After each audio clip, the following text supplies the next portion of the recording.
1 Coríntios 7. Agora, em relação aos assuntos sobre os quais escrevestes, é bom que o homem se abstenha de relações sexuais com qualquer mulher. Porém, por causa da imoralidade, cada homem tem a sua esposa, e cada mulher seu marido. O marido deve cumprir seus deveres conjugais para com sua esposa, e da mesma forma a esposa para com seu marido. A esposa não tem autoridade sobre o seu próprio corpo, mas sim o marido. Da mesma maneira, o marido não tem autoridade sobre o seu próprio corpo, mas sim a esposa. Portanto, não vos negueis um ao outro, exceto por mútuo consentimento e apenas durante algum tempo, a fim de vos consagrardes à oração. Logo em seguida, uni-vos novamente, para que Satanás não vos tente por causa da vossa falta de controle. Entretanto, prego isso como concessão e não como mandamento, porquanto gostaria que todos os homens estivessem na mesma condição em que eu vivo. Contudo, cada ser humano tem seu próprio dom da parte de Deus, um de determinado modo, outro de forma diferente. Digo, no entanto, aos solteiros e às viúvas: melhor seria se permanecestes como eu. Porém, se não vos é possível controlar-se, que se casem, porque é melhor casar do que viver queimando de paixão. Todavia, ordeno aos casados, não eu, mas o Senhor, que a esposa não se separe do marido. Se, porém, ela se separar, que não se case, ou que se reconcilie com seu marido, e que o marido não se divorcie da sua esposa. A todos os demais, eu particularmente, não o Senhor, vos digo: se algum irmão tem mulher descrente, e essa se dispôs a viver com ele, não se divorcie dela.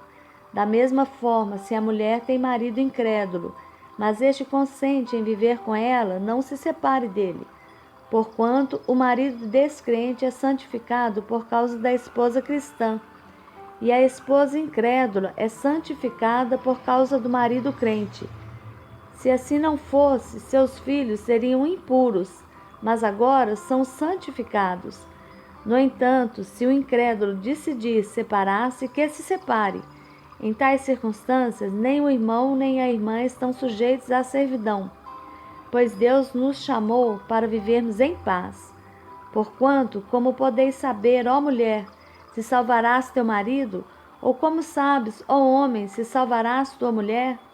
Contudo, cada um prossiga vivendo na condição que o Senhor lhe determinou, e em conformidade com o chamado de Deus. É isso que ordena em todas as igrejas.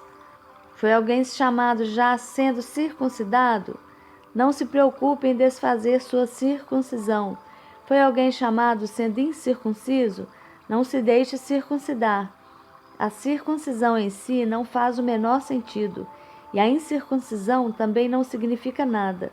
O que realmente importa é obedecer aos mandamentos de Deus.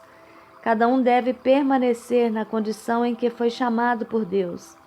Foste chamado sendo escravo? Não te preocupes com isso, mas se ainda podes conseguir tua liberdade, aproveita a oportunidade.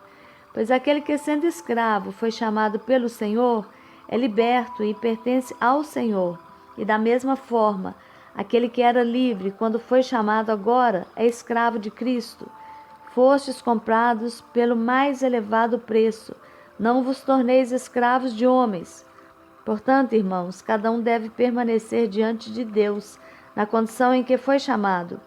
Quanto aos solteiros, não tenho mandamento específico do Senhor. Dou, no entanto, meu parecer como um homem que, pela misericórdia do Senhor, tem vivido em fidelidade.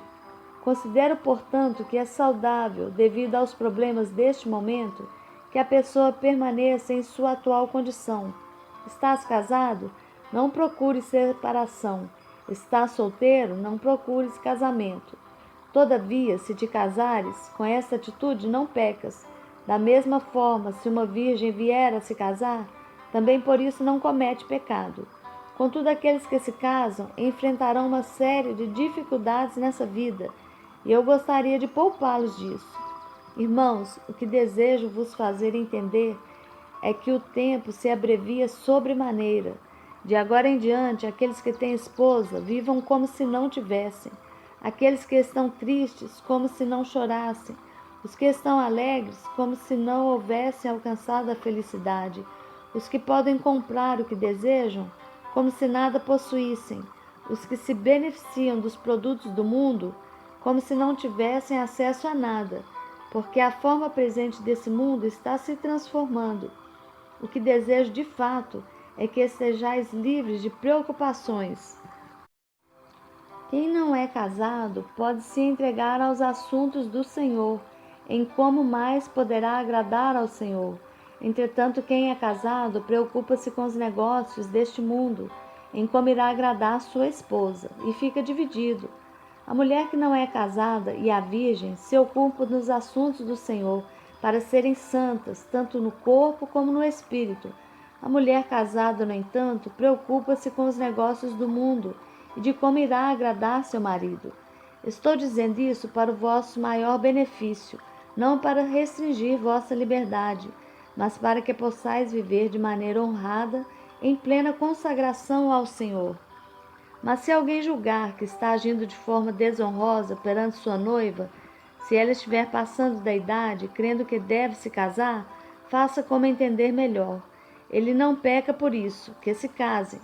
Contudo, o homem que decidiu firmemente em seu coração que não se sente obrigado, mas tem controle sobre sua própria vontade sexual e chegou à conclusão de não se casar com sua noiva, da mesma forma, esse também faz bem.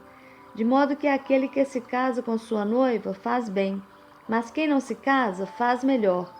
A mulher está ligada ao seu marido enquanto ele viver. Porém, se o seu marido morrer, ela estará livre para se casar com quem desejar, contanto que ele pertença ao Senhor. Entretanto, segundo me parece melhor, ela será mais feliz se permanecer viúva, e nisso penso também estar em acordo com o Espírito de Deus.